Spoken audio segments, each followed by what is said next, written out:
Ava and Carol Detective Agency. The Mystery of the Pharaoh's Diamonds.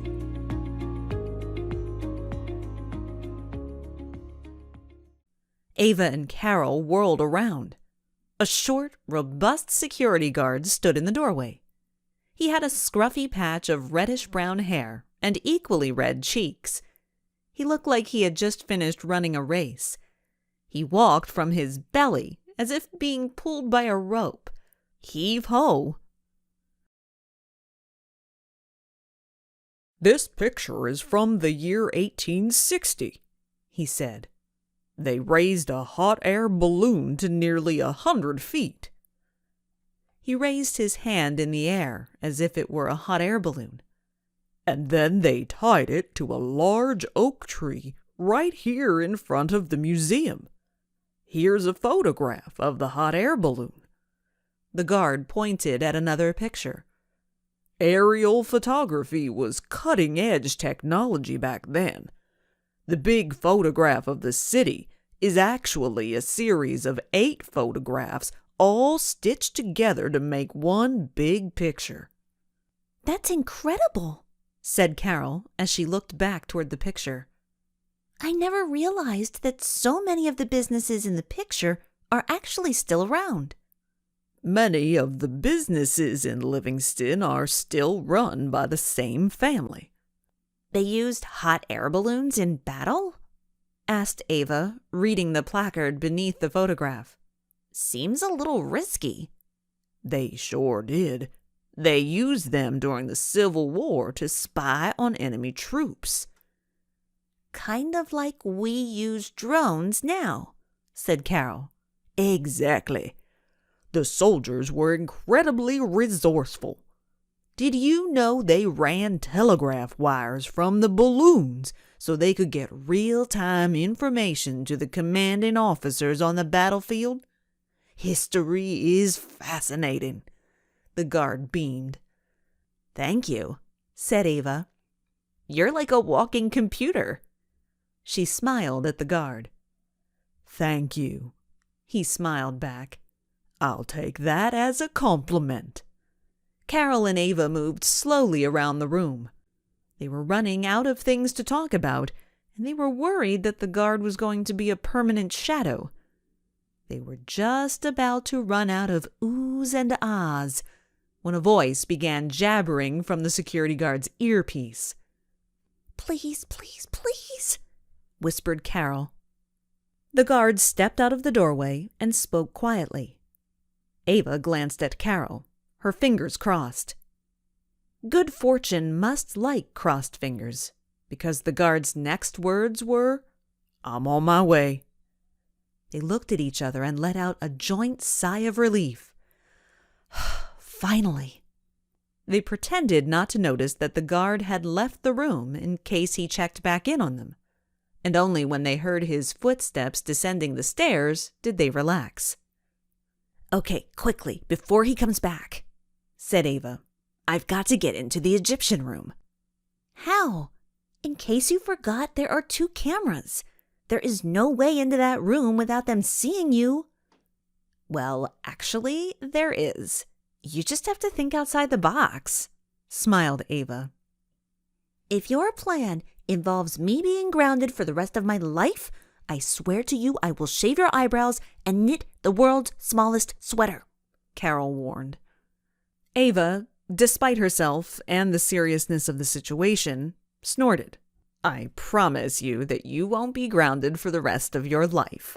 My plan is infallible. There is no way we'll get caught." Carol tapped her wrist as if pointing to an imaginary watch.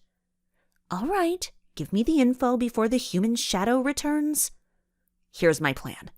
When we came upstairs, there was a room marked security. You saw it, right?" "Of course," said Carol, already scrunching up her face.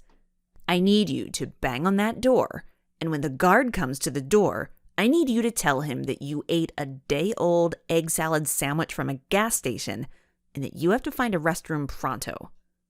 Trust me, people will move mountains to get you to a restroom. No one messes with old egg salad. Trust is the last thought that is coming to my mind right now, said Carol warily. Listen, I just need the guard to be away from the video monitors for 10 seconds, Ava said. That'll give me enough time to get into the room without being seen. You've lost your mind, said Carol. How are you going to get out of the room when you're done? You want me to run back to the security room 5 minutes later and tell him there's no TP, too? Said Ava, stroking her chin with her index finger and thumb. That's not a bad idea. There's one small problem with your plan. How are you going to know when the guard comes to the door? Asked Carol. Problem? There's no problem. That is actually the easiest part. Carol met Ava's eyes with a look of unquestionable doubt, or a look of impending doom. Ava couldn't really tell. You have your phone, right? Inquired Ava. Yes, said Carol cautiously. Well, call me now and then put your phone in your pocket. I'll be able to hear what's going on. Easy peasy. I'm going to look like an absolute idiot banging on the security door, moaned Carol. Really? Is this the voice of a seasoned journalist? I thought the Cherrywood Chatter was a paper that stood for, all right, I'll do it. Okay, said Ava, holding her friend's shoulders, looking deep into her eyes. Let me see that look. What look? Asked Carol, confused and annoyed. Come on, I gotta go look. If we live through this, I'm taking you to counseling. You truly need help. Carol pulled her phone out of her pocket and hit Ava's name. Ava felt her phone vibrate. I'm changing your name to traitor, Carol hissed. You don't mean that, said Ava, putting her hands on Carol's shoulders, who shrugged away. Oh, tuna works too. Old tuna. There's nothing worse. Carol turned and walked away. Ava could hear the muffled swoosh, swoosh of her jeans as she walked down the stairs.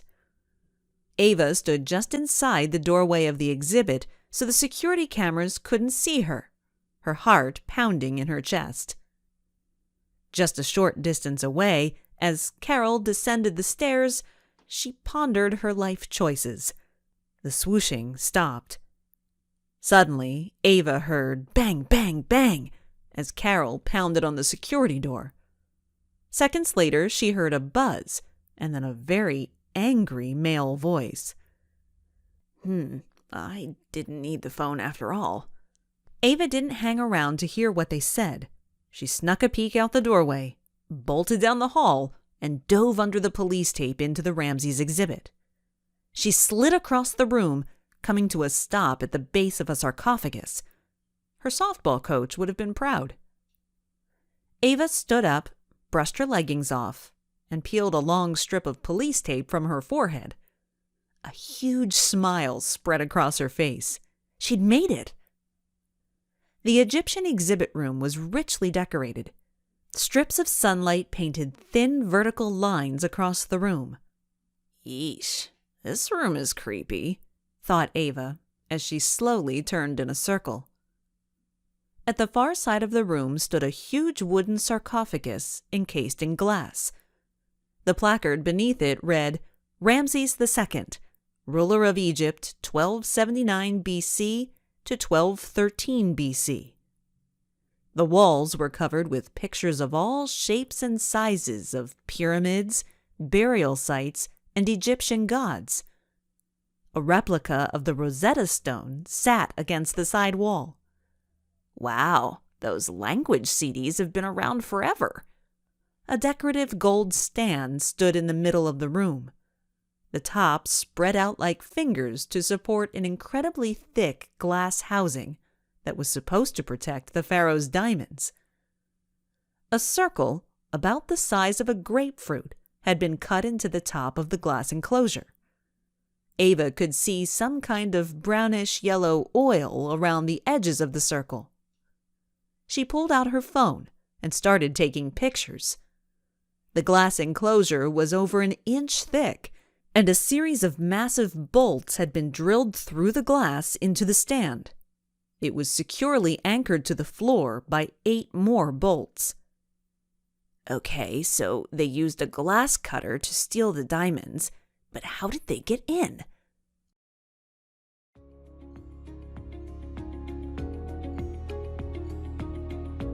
If you're enjoying Thomas Lockhaven's audiobook content, please like and subscribe.